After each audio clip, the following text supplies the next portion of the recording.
A céu aberto. O sistema político brasileiro é pautado na democracia. Essa palavra é a junção de dois conceitos: demos, que em grego significa povo ou distrito, e kratos, que se refere ao domínio ou poder, ou seja, o poder do povo ou governo do povo. Temos um regime político chamado de presidencialismo, que se insere no modelo de república federativa, formada por 4 instituições: a União, que atua como se fosse o passaporte do Brasil diante de outros países, o Distrito Federal, os estados e os municípios. Todas essas instituições precisam cumprir as leis promulgadas, isto é, estabelecidas na Constituição Federal. A nossa tem sido escrita desde 1988. Vamos lá. O Brasil é dividido em 26 estados e o Distrito Federal. Ao todo, são 27 unidades federativas que possuem governadores que lideram e administram essas unidades com a ajuda de deputados estaduais, que são responsáveis pela proposição de leis. Há ainda os prefeitos, que cuidam das cidades com a ajuda de vereadores, que pensam e, na Câmara Municipal, discutem formas de legislar, ou seja, de organizar a vida nas cidades.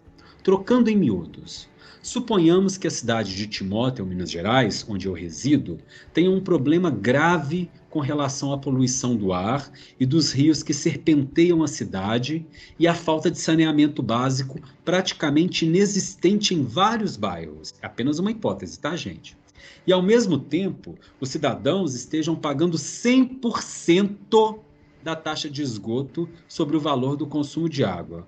Imaginou a minha situação hipotética? Cientes disso, a população da cidade se organiza e vai à Câmara Municipal para apresentar aos vereadores uma demanda por um projeto de lei municipal que responsabilize as grandes indústrias e usinas ao redor da cidade e exija a implementação de um plano de ação que vise a diminuir os impactos ambientais, que são cinzas e fuligens que os fornos e chaminés liberam no ar, bem como os dejetos químicos depositados no Rio Doce e no Rio Piracicaba, que foram transformados em esgoto a céu aberto. Os vereadores, idealisticamente, acolhem essa demanda na Câmara, discutem as melhores propostas para defender os interesses da população que os elegeu para que representassem o interesse público e encaminham esse projeto para a prefeitura da cidade. O prefeito, ao receber essa demanda, decide o que fazer. Ele tem 2 opções. A primeira é fazer o melhor para a cidade. E a segunda é fazer o melhor para o lucro e as boas relações com os donos das empresas. Baita dilema, né? A quem agradar? Uma escolha tem que ser feita. E mesmo a omissão diante de uma escolha já se configura uma escolha, sabemos. Em alguns casos, o prefeito leva essas demandas do município aos deputados estaduais, que atuam na Assembleia Legislativa. Em Minas Gerais, a Assembleia Legislativa está localizada em Belo Horizonte, aí no bairro de Lourdes. Os deputados estaduais eleitos pelos municípios mineiros discutem o projeto encaminhado pelas prefeituras, votam e apresentam ao governador as demandas que podem ser aplicadas também aos outros municípios, como políticas públicas estaduais. O governador, bem como o prefeito, escolhe o que fazer: defender o interesse dos cidadãos que o elegeu ou os grandes empresários. Caso entenda que o que precisa ser feito pode ser aplicado em outros estados, o governador encaminha a proposta aos deputados federais, que se reúnem na Câmara dos Deputados em Brasília, e lá representam os estados que os elegeram. Como podemos ver, uma ação local iniciada na cidade de Timóteo pode passar pela Câmara dos Vereadores, para chegar ao prefeito, para chegar aos deputados estaduais, para chegar ao governador, para chegar aos deputados federais, para talvez virar uma lei de âmbito nacional, sancionada pelo governo federal, na pessoa do presidente da República. Esse processo todo exige muita inteligência, ética e preparo de todos os envolvidos, certo? No entanto, Quem são esses representantes e quão preparados eles estão para defender o desejo e o interesse da população? Todos esses políticos são servidores públicos. Ocorre que, diferentemente de outros cargos públicos, não há um concurso que exija uma preparação para assumir esse cargo. Podem se candidatar quaisquer cidadãos brasileiros que tenham pleno exercício dos direitos políticos, ou seja, terem atingido a maioridade. Eu sou servidor público, professor. Para conquistar esse cargo, eu precisei ler bibliografia de 10 textos cobrados em uma das fases do concurso que prestei. 6 livros e 4 artigos. Realizei uma prova escrita, depois uma prova didática, apresentei um currículo que listava as minhas experiências profissionais, qualificação acadêmica e precisei comprovar cada uma delas por meio de certificados e diplomas. Entendo perfeitamente a importância desse processo burocrático que organiza a nossa sociedade, pois, para formar pessoas, é importante que eu saiba o que eu estou fazendo, como fazer isso, os mecanismos mais adequados e os porquês. Preciso ainda, anualmente, justificar os meus encargos acadêmicos. Preciso escrever artigos sempre que possível, publicar resultados de pesquisa e estudos, participar de eventos que expandam os meus horizontes profissionais e, periodicamente, ser avaliado pelos meus colegas de trabalho nos quesitos frequência, comprometimento, atualização profissional e desempenho das atividades. Não recebo auxílios moradia e nem auxílio terno. Não recebo auxílio saúde. Se eu for à farmácia, eu tenho que pagar por quaisquer medicamentos que eu precise. Não tenho auxílio material de escritório e muito menos assessores acadêmicos. Eu questiono, por que as pessoas podem se candidatar aos cargos públicos nas câmaras e prefeituras sem ter qualquer exigência com relação às suas formações e experiências prévias com questões públicas e do Estado? Por que, para trabalhar para o Estado, é necessário ser altamente qualificado, estar em constante formação, mas para compor o Estado, qualquer coisa vale?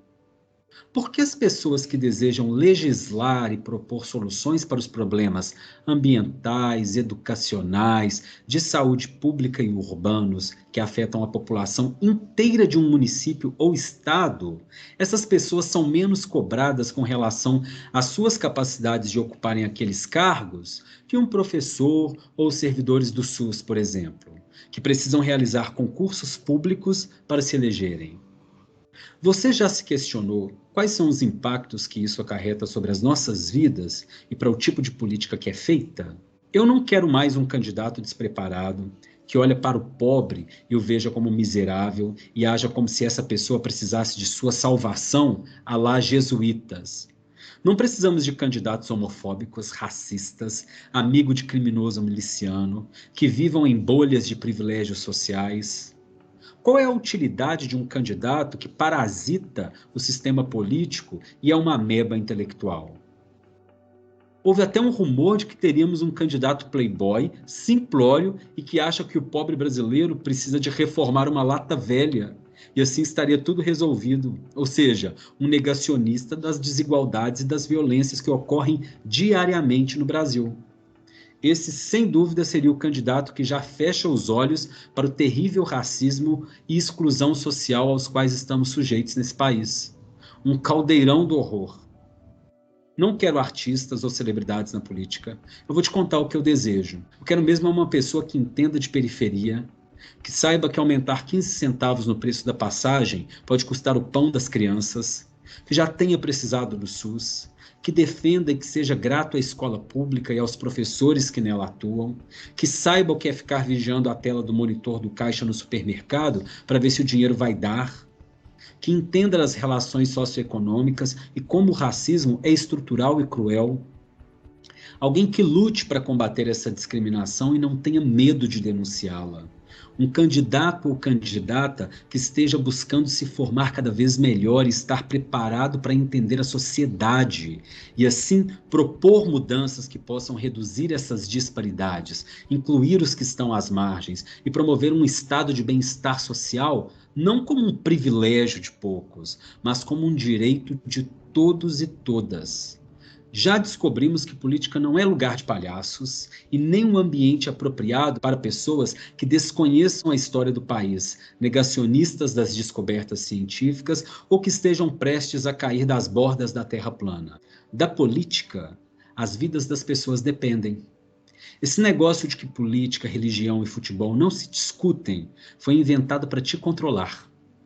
Se você entende política, você não vai aceitar que leis sejam feitas para te prejudicar. Se você entende as religiões, você as respeita como aspecto cultural e pertencente ao foro privado, isto é, a sua vida particular. Ela não deve ser utilizada para balizar a vida pública. Isso acontecia oficialmente até a Idade Média. Na modernidade, a gente tem a esperança de um Estado laico, apesar de em alguns lugares ainda vermos a religião ditando a vida pública, infelizmente. Por fim, quando você entende que o futebol é apenas um esporte, não uma razão para as pessoas se ferirem com rojões e brigas de torcidas organizadas, você passa a enxergar a sociedade com lentes mais críticas e entende que o jogo que tem o verdadeiro valor é o jogo político, que está destruindo o nosso país, devastando as nossas florestas, envenenando as nossas comidas, exterminando as populações periféricas e tirando a nossa paz. Tudo o que você precisa saber sobre política é que ela está em todo lugar, desde a água que você bebe ao 100% da taxa de esgoto que você paga, mas que corre a céu aberto em seu bairro.